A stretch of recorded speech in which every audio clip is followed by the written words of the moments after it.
은혜의 강가로. 이 시간에는 순복음 충만교회를 담임하시고 두나미스 미니스트리를 이끄시는 유남수 목사의 말씀입니다.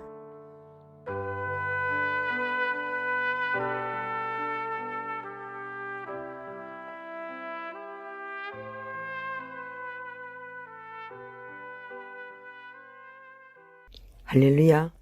오늘도 참으로 좋은 날입니다. 하나님의 크신 은혜와 축복이 여러분 위에 오늘도 충만하시기를 우리 주님 이름으로 축복합니다.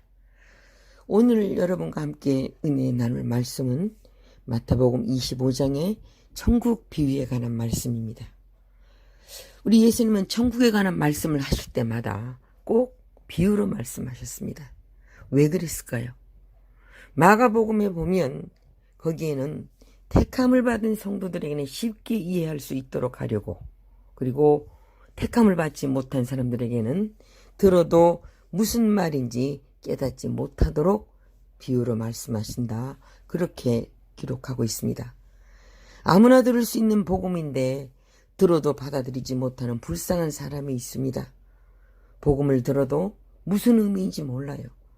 그러하기에 복음을 받고 믿은 저와 여러분은 참으로 복된 자들인 것입니다. 아무나 이런 복을 받지 못하는 거예요. 성경에 뭐라고 말씀합니까? 이스라엘아, 너는 행복한 사람이로다. 여호와 하나님이 너를 구원하시고 방패가 되고 칼이 되어주시기 때문이라, 이렇게 말씀하고 있습니다. 여러분, 오늘의 이 비유는 유대인의 결혼 풍습으로부터 시작합니다. 우리가 요한복음 2장에 보면 예수님께서 첫 기적을 베푼 장소가 나오는데 그곳은 바로 혼인잔치집이었습니다. 혼인집에 찾아오는 손님들 한 사람 한 사람을 먼저 극진하게 대접을 하고 나서 이제 맨 마지막 순서가 결혼 예식을 거행하는데, 그 예식은 흔히 밤에 거행합니다. 결혼식을 밤에 하는 것은 몇 가지 이유가 있습니다. 첫째로 이스라엘은 하루가 저녁부터 시작되는 것으로 알기 때문입니다. 창세기 1장을 보면은 저녁이 되며 아침이 되니 이는 첫째 날이니라 하는 이 말씀을 근거로 유대인들은 저녁이 하루의 시작이 되고 해가 지면 다음 날이 되는 것입니다. 둘째는 그 나라는 날씨가 너무 덥기 때문이에요. 낮에는 도저히 더워서 결혼 예식을 할 수가 없습니다. 그러나 해가 진 다음에는 습기가 없고 시원하기 때문에 밤에 예식을 행합니다. 셋째는 낮에는 다 일터에서 일을 하기 때문에 초대를 해도 올 수 있는 사람이 몇 사람이 되지 않았습니다. 요즘처럼 교통이 좋은 것도 아니고 걸어다녀야 할 그때에 낮에 결혼식을 한다는 것은 굉장히 어렵습니다. 그래서 밤에 결혼식을 합니다. 이스라엘의 결혼잔치는 하루만 하는 것이 아니에요. 일주일씩 그 잔치가 계속됩니다. 신랑은 자기 친구들과 함께 어울려서 오랜 시간을 이제 즐기다가 한밤중쯤 되어서 신부의 집으로 행진을 하고, 신부는 신부의 친구들과 언제 도착할지 모르는 신랑을 기다리게 됩니다. 마침내 신랑이 도착하게 되면 신부는 자기 친구들인 들러리들과 함께 나가 신랑을 영접하여 등불을 켜고 이제 신랑 집으로 떠나는 행렬이 벌어집니다. 자, 1절의 말씀을 보니까 그때의 천국은 마치 등을 들고 신랑을 맞으러 나간 열처녀와 같다, 그런 말씀이 기록되어 있어요. 여기 등장하는 열처녀는 모든 시대에 예수 믿는 모든 성도를 가리킵니다. 오늘날 저와 여러분을 가리키는 거예요. 본문에서의 이 신랑은 예수님입니다. 그리고 우리는 그의 신부가 될 자입니다. 여기에서 등을 들고 있다고 하는 것은 하나님을 믿고 예수 그리스도를 믿고 교회의 성도가 되었다고 하는 것을 의미하는 거예요. 이 열 처녀는 바로 교회의 성도를 의미한단 말입니다. 그런데 열 신부가 다 같지 않다는 말이에요. 교회 안에는 지혜로운 다섯 처녀와 같이 믿음을 잘 지키는 성도들이 있는가 하면 어리석은 다섯 처녀처럼 등은 있는데 기름이 모자라는 성도들이 있다 하는 그런 말씀입니다. 3절로 4절에 보니까 미련한 자들은 등을 가지되 기름을 가지지 아니하고 슬기로운 자들은 그릇에 기름을 담아 등과 함께 가져갔더니, 그랬습니다. 그럼 여기에서 미련한 자와 슬기로운 자의 차이점이 무엇이라고 말씀하고 있나 우리 한번 살펴보겠습니다. 그것은 바로 기름을 준비한 자와 준비하지 못한 자의 차이입니다. 오늘 여기 말씀해 보니까 열처녀 모두 등을 들고 나왔죠. 말씀드렸듯이 등을 들었다는 것은 성도가 되었다는 말입니다. 여기에서 이 등은 교회에 나오고 또 봉사도 하고 기도도 하는 그런 외형적인 신앙생활을 상징하는 것입니다. 그래서 예형적인 면에서는 누가 보아도 저 사람 교회 다니는 사람이 맞아. 무슨 교회 집사라네. 이렇게 사람들이 인정하고 알 수 있는 행위, 그것이 바로 등입니다. 등은 믿는 사람이라면 누구나 다 준비가 되어 있습니다. 그러나 문제는 기름이에요. 기름은 교회에 다니는 사람이라고 다 준비된 것이 아니라 오직 슬기로운 5 처녀만이 기름을 준비하고 있습니다. 자, 그러면 기름은 무엇입니까? 등이 누구나 볼 수 있는 외형적인 신앙생활이라고 한다면 기름은 눈에 보이지 않는 내면적인 신앙생활을 말하는 것입니다. 곧 믿음이에요. 기름은 등 안에 들어있기 때문에 외견상으로는 보이지 않습니다. 어떤 사람의 믿음이 얼마만한지는 아무도 몰라요. 그러나 때가 되면 우리 모두의 믿음이 얼마만한 무게인지 다 드러나게 될 것입니다. 여기 기름을 준비 못한 미련한 5 처녀들을 통해서 성경이 우리에게 주는 교훈이 무엇입니까? 첫째로 신앙의 삶은 누구도 대신할 수 없는 나 자신 1대1의 신앙이어야 함을 깨닫게 됩니다. 내가 믿음이 충만해야지, 내가 성령 충만해야지, 내 남편이, 내 아내가, 내 부모가, 내 형제가 믿음 충만하다고 덩달아 천국 가는 것이 아니라는 말씀이에요. 우리가 성경을 보면 함께 밭을 갈다 한 사람은 들려 올라가고 다른 사람은 남겨져서 그 광경을 보면서 슬피 이를 간다는 말씀이 바로 이 말씀인 것입니다. 둘째, 기회는 다시 오지 않는다는 진리예요. 잔치집의 문이 닫혔습니다. 우리가 찬송가에 한 번 닫힌 구원의 문 또 열려지지 않으니 이런 가사의 찬송이 있죠. 우리가 그렇게 노래하는 것처럼 한 번 닫힌 문은 다시 열 수가 없습니다. 범사에는 기회가 있는 것이에요. 만사에는 때가 있는 것입니다. 어느 한순간 내 인생의 기회의 문이 닫혀버릴 수도 있습니다. 그래서 바울은 고린도후서 6장 2절에서 이렇게 말합니다. 보라, 지금은 은혜 받을 만한 때요. 보라, 지금은 구원의 날이로다 그랬어요. 지금 바로 여기서 하나님의 은혜를 받아야 되는 것입니다. 준비해야 됩니다. 말씀에 보니까 신랑이 더디옴으로 다 졸며 잘세 그랬어요. 자, 오늘 말씀의 핵심인 5절입니다. 신랑이 더디옴으로 그랬습니다. 사람들이 주님의 재림을 기다리다가 이제껏 안 오시는 걸 보니 정말 예수님이 다시 오시는 거 맞아? 그렇게 말하며 재림 신앙이 식어간다는 거예요. 그러나 우리가 생각할 때 주님이 더디 오는 것 같지만은 주님은 당신의 때에 분명히 오십니다. 졸며 잘세 그랬어요. 10처녀 모두 졸고 있었습니다. 신랑이 언제 올지도 모르는데 모두 꾸벅꾸벅 졸고 있는 거예요. 성경은 우리따로 깨어있으라고 말씀합니다. 그러나 인간은 그렇게 정신을 똑바로 차리고 깨어있을 만한 그런 존재가 못 되잖아요. 순간마다 깜빡깜빡 주는 것이 우리 인간입니다. 예수님께서 겟세마네 동산에서 땀방울이 핏방울이 되도록 기도하실 때 제자 베드로와 요한 그리고 야고보는 졸았죠. 자, 그럼 우리 모습은 어떻습니까?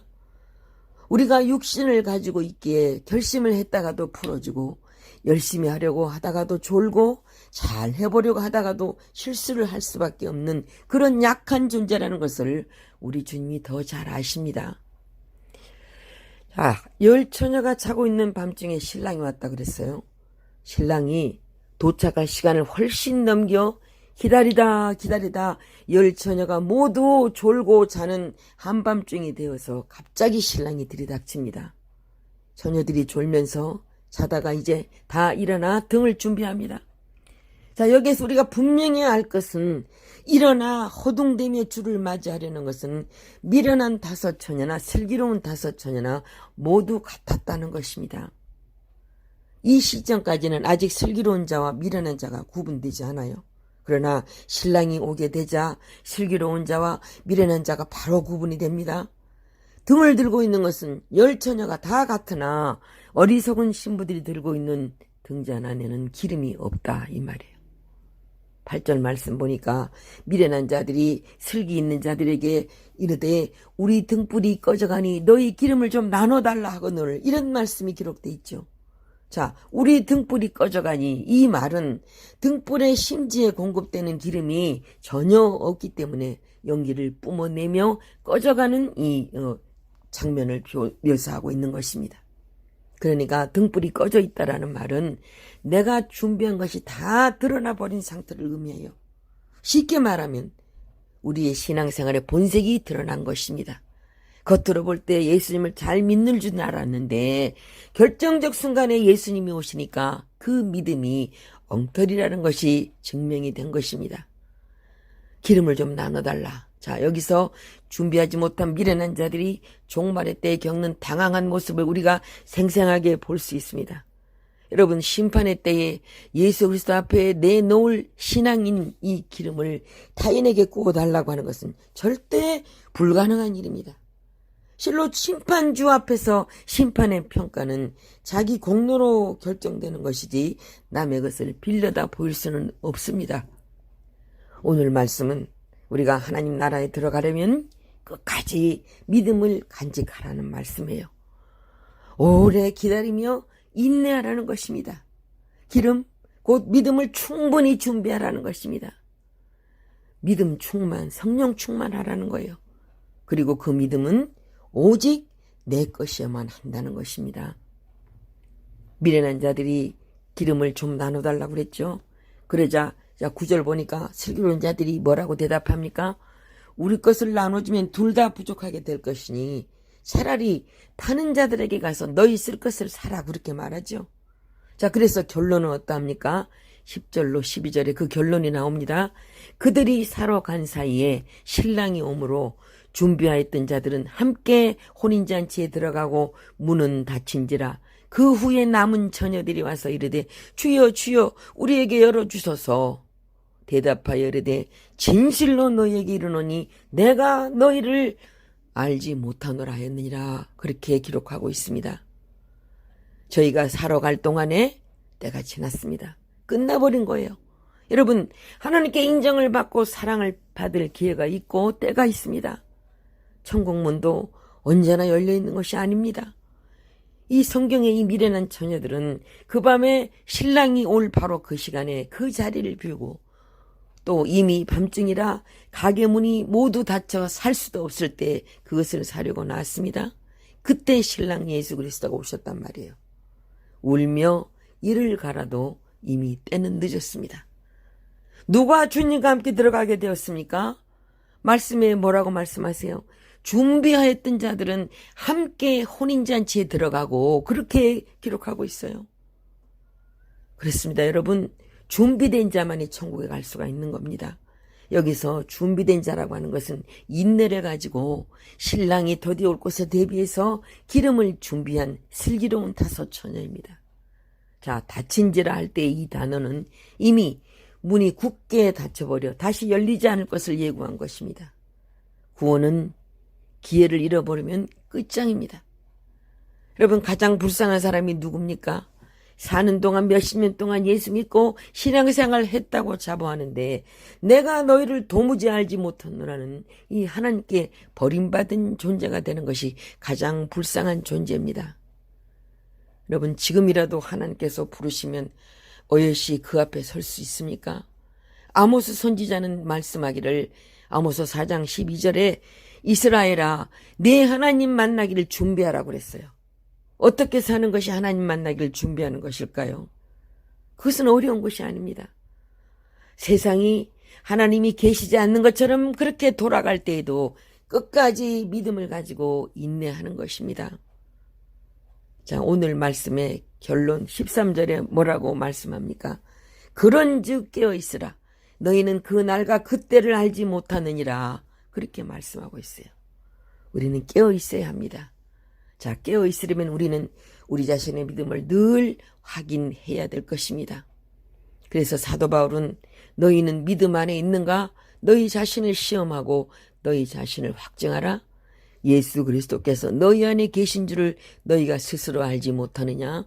그렇지 않으면 너희가 버리운 자니라고 그렇게 말씀하고 있습니다.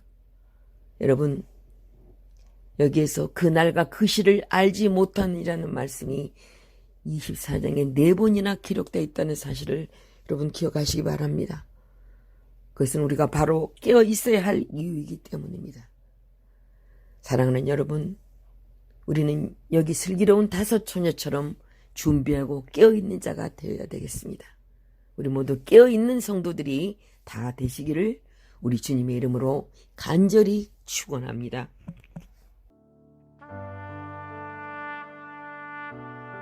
지금까지 순복음 충만교회를 담임하시고 두나미스 미니스트리를 이끄시는 유남수 목사의 말씀이었습니다. 신앙상담이나 기타 자세한 문의는 전화 224-522-9354 또는 847-635-9024번으로 연락 주시기 바랍니다.